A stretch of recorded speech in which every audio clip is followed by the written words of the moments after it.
வணக்கம்.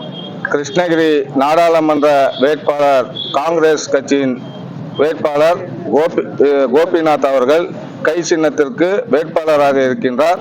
அதில் அங்கம் வகிக்கும் திமுக கட்சியின் தலைமையில் கூட்டணி கட்சிகளாக விடுதலை சிறுத்தைகள் கட்சி அங்கம் வகிக்கிறது.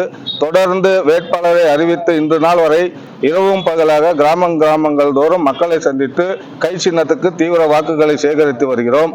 ஆனால் திமுகவினுடைய மாவட்ட செயலாளர் வை பிரகாஷ் என்பவர் எங்களை ஒரு பொருட்டாகவே மதிக்காமல் கிருஷ்ணகிரி மேற்கு மாவட்டத்தில் விடுதலை சிறுத்தைகள் கட்சியே இல்லை என்று திமுகவினுடைய மேலிட பொறுப்பாளர் இளங்கோவன் என்பவர் நாங்கள் தொடர்பு கொண்டு பேசியதில் சொல்கிறார், விடுதலை சிறுத்தைகள் கட்சியே இல்லை என்று. நாங்கள் பெரும்பான்மையாக கிருஷ்ணகிரி மேற்கு மாவட்டத்தில் விடுதலை சிறுத்தைகள் கட்சிகள் இருக்கிறோம். ஆனால் எங்களை உதாசீனம் படுத்தி திமுக மாவட்ட செயலாளரும் மேலிட பொறுப்பாளரும் செயல்பட்டு வருகிறார். ஆகையால் திமுகவினுடைய மேலிட செயலாளர்